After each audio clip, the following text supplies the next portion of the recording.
Good afternoon, everybody. Let us start the heating effect of electric current. Last लेक्चरला आपण heating effect of electric करंटचं introduction पाहिलेलं होतं. आज आपण त्याला डिटेल पाहणार आहोत आणि त्याचबरोबर त्याच्यावरती काही न्यूमेरिकल्स आहेत, त्याच्या बाबतीत सुद्धा आज आपण चर्चा करूयात. तर हिटिंग इफेक्ट म्हणजे रेजिस्टन्स, इलेक्ट्रिक सर्किटमध्ये रेजिस्टन्स कनेक्ट झाल्यानंतर जेव्हा इलेक्ट्रिक सर्किटमध्ये if a electric current is passing through an electric circuit and that circuit provide the resistance, so the heat is to be produced. That effect is called as heating effect of electric current. मग त्याच्याशी related खूप सारे example दिलेले आहेत, कसं असतं, काय असतं वगैरे वगैरे. तर पहा, heating effect of electric current represent करणारे काही इक्विपमेंट पैकी वॉटर बॉयलर, इवन त्याला वॉटर हीटर म्हणू शकता, इलेक्ट्रिक कुकर, इलेक्ट्रिक बल्ब, या सर्व ठिकाणी make use of heating effect of electric current. या एक्झाम्पलमध्ये आपल्याला heating effect of electric current पाहायला मिळतो. तर electrical conductor having higher resistivity are use here. ज्या ठिकाणी हीट जनरेट होते, ज्या ठिकाणी खूप मोठ्या प्रमाणात हीट जनरेट होते, डायरेक्टली इनडायरेक्टली, तर या सगळ्या concept heating effect of electric current under येतात. For example, a coil made up of alloy of nichrome is used in electric heater cooker as a resistor. आता इलेक्ट्रिक हीटर किंवा electric कुकरमध्ये nichrome coil, nichrome is a alloy of metal, कारण alloy nichrome असं म्हटलेलं आहे. तर nichrome is a alloy of metal. तर या मेटलचा अलॉयची वायर त्या हीटर किंवा कुकरमध्ये यूज केलेली आहे. तर त्याचबरोबर while a tungsten wire is use an electric bulb. आता टंगस्टन काय आहे? टंगस्टन हा एक मेटल एलिमेंट्स आहे पिरियॉडिक टेबलमध्ये असणारा. तर त्याही ठिकाणी म्हणजे इलेक्ट्रिक बल्ब जो आहे, आता कोणता बल्ब आपल्याकडे सध्या कोणत्या बल्बमध्ये इलेक्ट्रिकल वायर किंवा टंगस्टन वायर वापरली जाते हे आपल्याला माहितीच नाही, कारण आपण आपल्या पाहण्यात फक्त 3 बल्ब आहेत. म्हणजे बेसिकली 2 बल्ब आहेत, एक LED, दुसरा LCD किंवा CFL. तर पूर्वी जे बल्ब यूज केले जायचे, आता तुमच्याकडं पुस्तकामध्ये सुद्धा चित्र दिलेलं आहे यूज ऑफ कॉईल. त्याच्यामध्ये सुद्धा तुम्हाला रिप्रेझेंट केलेलं आहे इलेक्ट्रिक बल्ब कसा आहे. आणि त्या इलेक्ट्रिक बल्बमध्ये ज्या 2 फिलामेंटच्या मध्ये जी वायर आहे, 2 फिलामेंट लक्षात येते का? बघा, हे जे 2 फिलामेंट आहेत, याच्यामध्ये या स्वरूपात जी वायर असते याला टंगस्टन वायर म्हणतात. डब्ल्यू याने tungsten, symbol of tungsten is W. तर ती वायर त्या ठिकाणी बसवलेली असते. Because of the current this wire gate heated. जेव्हा या वायरमधून जेव्हा करंट पास होतं तेव्हा ती वायर गरम होते. कशामुळे? Due to greater resistance by nearly 3400 degree Celsius त्याचा मेल्टिंग पॉईंट आहे. And emits light. The hot wire is also radiates heat to a certain extent. एकतर वायर गरम झालेली आहे, त्याच्यामुळे हीटही मिळते, त्यामुळं लाईटही मिळते. त्याचबरोबर लास्ट लेक्चरला आपण हेही पाहिलेलं होतं, 1 युनिट इलेक्ट्रिक पॉवर म्हणजे काय. 1 किलो वॅट अवर्स म्हणजे 1 electric power. 1 kilo watt hours, 1 kilo watt hours, 1 kilo watt hours is equals to 1 unit. आणि 1 किलो वॅट अवर्स आपण कन्व्हर्शन केलं होतं 3.6 इंटू 10⁻6 जूल. राईट, जूल असं आपण त्याचं कन्व्हर्शन केलेलं होतं, आठवते ना लास्ट लेक्चरला वॅट सेकंड वगैरे असं कन्वर्ट करत करत. तर आता आपण थोडंसं पुढे जाऊयात, कारण लास्ट लेक्चरला या सर्व इंट्रोडक्शन आपण पाहिलेले आहेत. महत्त्वाचा मुद्दा हा आहे, म्हणून मी परत परत त्या गोष्टी सांगत नाही आहे. फक्त आता टेक्स्टबुकमधल्या कन्सेप्ट मी तुम्हाला वाचून दाखवतो आहे, बाकी काही नाही. ओके, तर पुढे जाऊयात. Several times we hear or read about a building catching fire due to short circuit. बऱ्याचदा आपण असं ऐकलेलं आहे की या बिल्डिंगला शॉर्ट सर्किटमुळे आग लागली, त्या बिल्डिंगला शॉर्ट सर्किटमुळे आग लागली, किंवा कोणाच्या तरी घरात किंवा कुठल्या तरी कारखान्यात शॉर्ट सर्किटिंग झालेलं आहे. नेमकं हे शॉर्ट सर्किटिंग होतं काय याच्याबद्दल आता मी थोडक्यात आपल्याला सांगतो. What is mean by short circuiting? काय आहे शॉर्ट सर्किटिंग, कसं असतं, कशा प्रकारे होतं? तर शॉर्ट सर्किटिंग म्हणजे नेमकं काय पहा. फॉर एक्झाम्पल, हा इलेक्ट्रिक पोल आहे.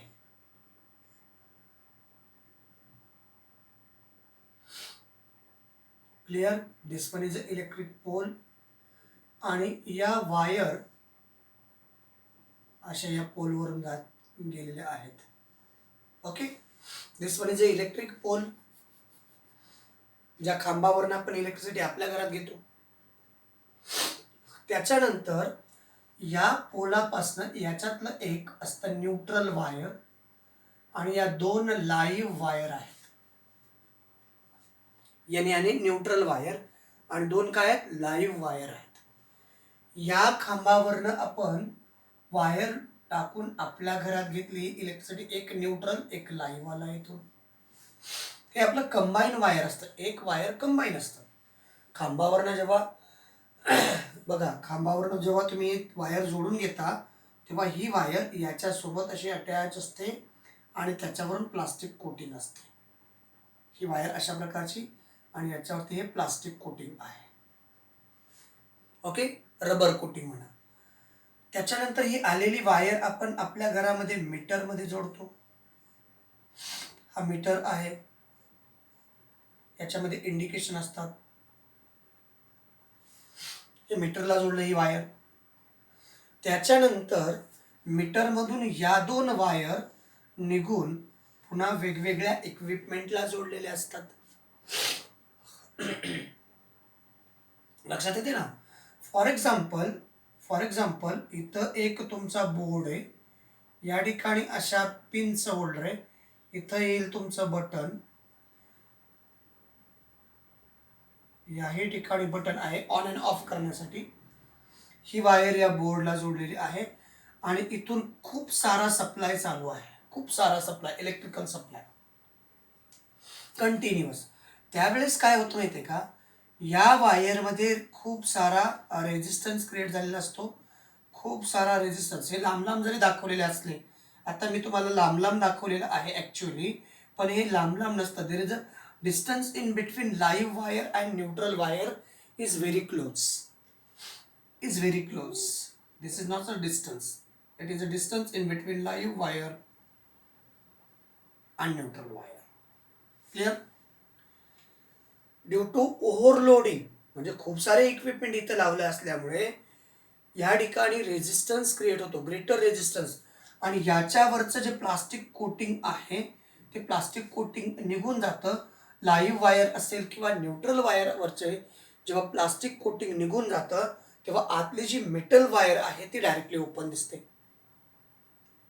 आणि होतं काय, लाईव्ह वायर ही मेटलची डायरेक्टली ओपन मेटल आहे, आणि neutral wire directly open metal आहे. जेव्हा हे दोघं एका ठिकाणी चिटकतात तेव्हा त्या ठिकाणी शॉर्ट सर्किटिंग होतं. जेव्हा चिटकतात तेव्हा, त्याच्या अगोदर नाही. एक लक्षात बघा, जेव्हा हे चिटकतात त्यावेळेस शॉर्ट सर्किटिंग होतं.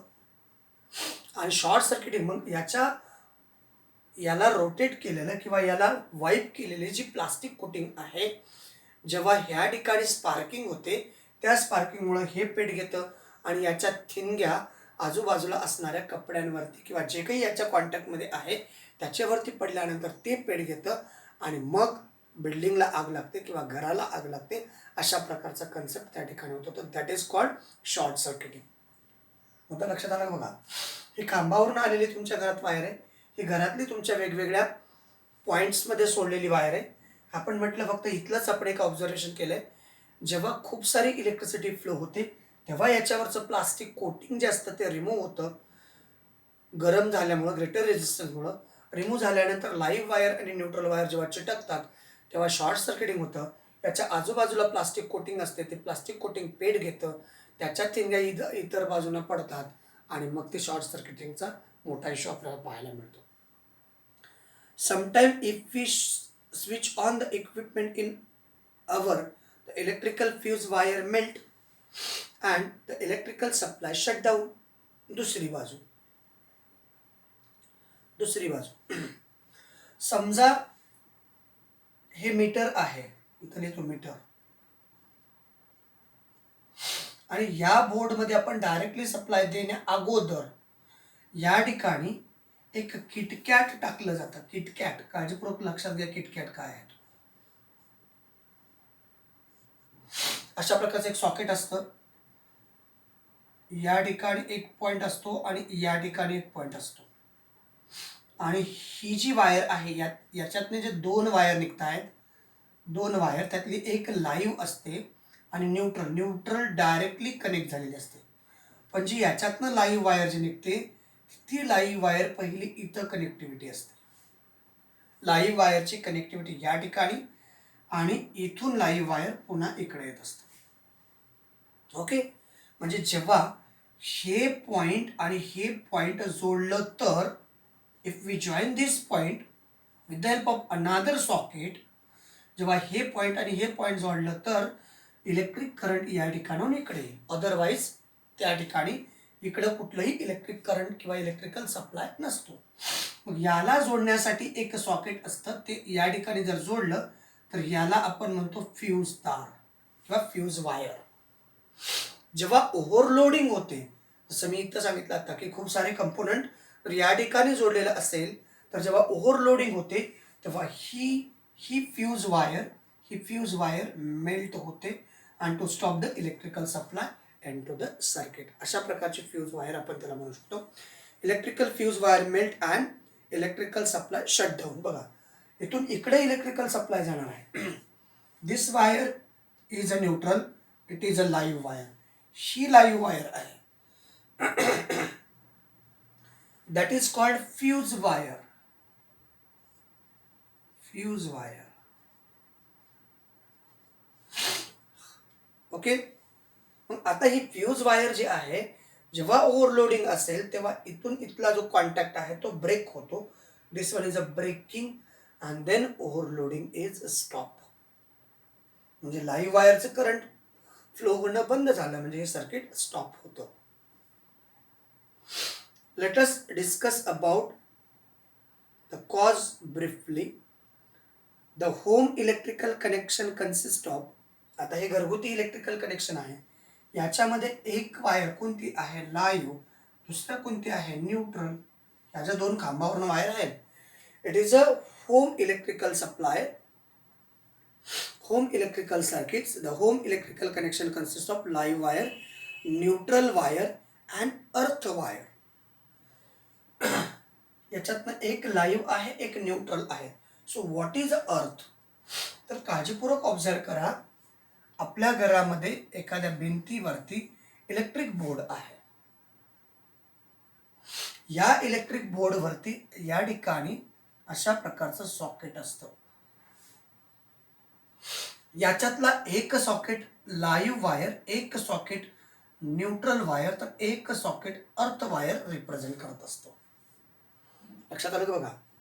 याच्यातला असे जे सॉकेट आहे त्याच्यानंतर तुम्ही या ठिकाणी बटन आहे, या ठिकाणी बटन आहे. This is a button for switch. These are the switches. It is utilize for the on and off electric light or fan, whatever it may be. तर ही जी कंडिशन आहे, this one is a live, it is a neutral and this one is a earth.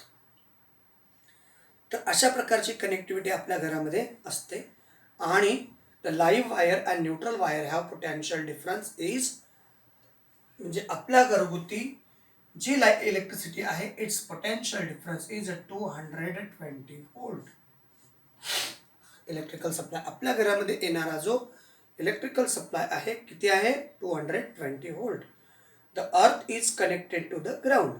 आता याच्यातलं जे अर्थ आहे, earth wire हे कुठलं, लाईव्ह, हे न्यूट्रल, हे अर्थ. आणि अर्थ कुठं असतं, ग्राउंडमध्ये कनेक्ट केलेलं असतं.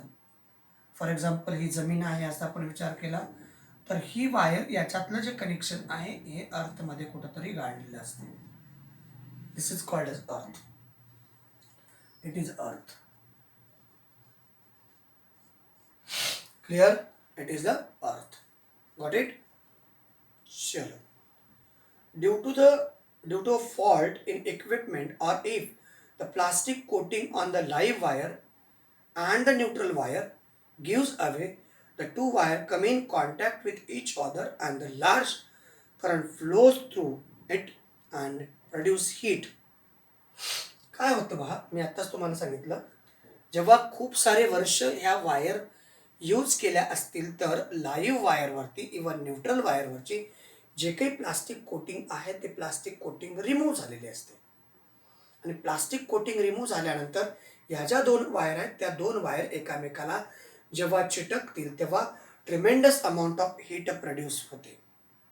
If any inflammable material such as wood, cloth, plastic, जे इन्फ्लेमेबल मटेरियल आहे, जे पेट घेणारं मटेरियल आहे, ह्या स्पार्किंगच्या कॉन्टॅक्टमध्ये असेल तर ते पेट घेतं आणि exist around that place it catch fire, त्या ठिकाणी आग लागते. Therefore, a fuse wire is used to precautionary measure. आता फ्यूज वायर मी दाखवलं होतं, असं काही होऊ नये या ठिकाणचा हा वायर जर बाजूला काढला तर इलेक्ट्रिकल सप्लाय बंद होतो. हे प्रिकॉशनसाठी या ठिकाणी फ्यूज वायर यूज केलेला आहे. आणि we have learn about fuse wire in previous standard. पाठीमागच्या वर्षी आपण फ्यूज वायर पाहिलेलं होतं. As soon as high current flow in a circuit, the fuse wire melt and break the circuit and any mischief is avoid. म्हणजे एखादी होणारी दुर्घटना जर समजा greater amount of electric current flow होत असेल आणि या वायरची तेवढी कॅपॅसिटी नसेल तर this wire is easily melt.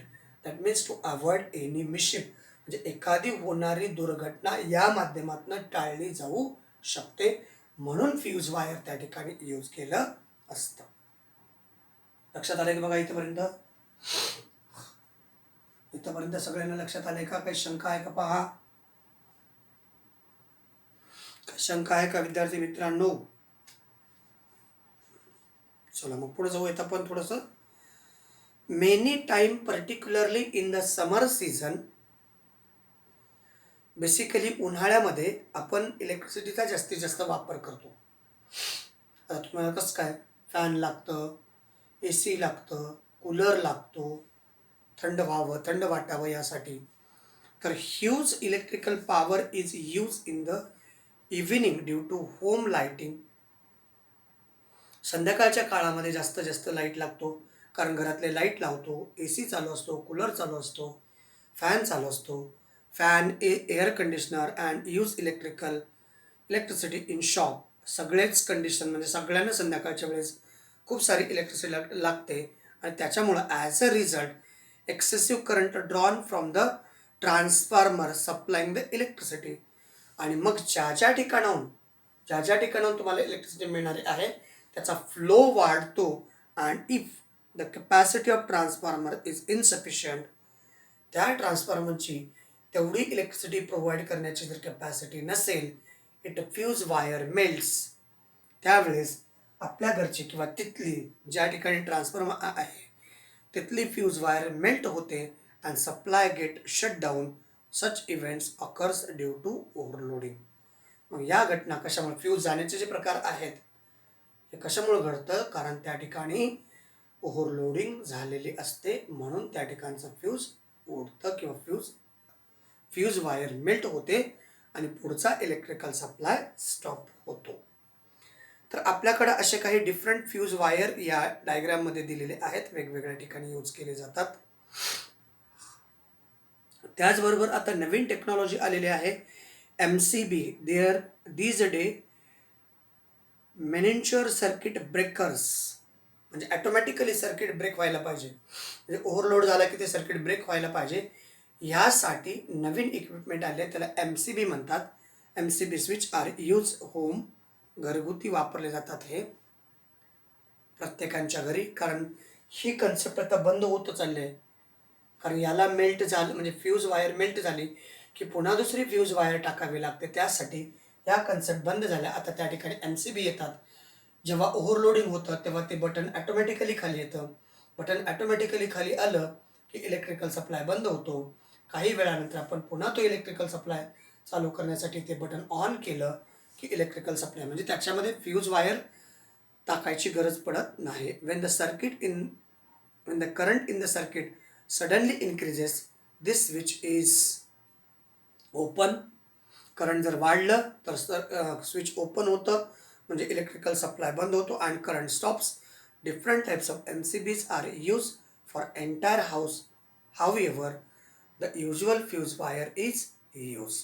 तर अशा प्रकारची वायर नेहमी किंवा हल्ली खूप मोठ्या प्रमाणात यूज केली जात आहेत. तर हा होता आपला थिअरॉटिकल पार्ट. कदाचित या सगळ्या कन्सेप्ट आपल्या क्लिअर झाल्या असतील अशी मी अपेक्षा ठेवतो आणि या व्हिडिओला आपण याच ठिकाणी थांबूयात. थँक्यू. Thanks a lot.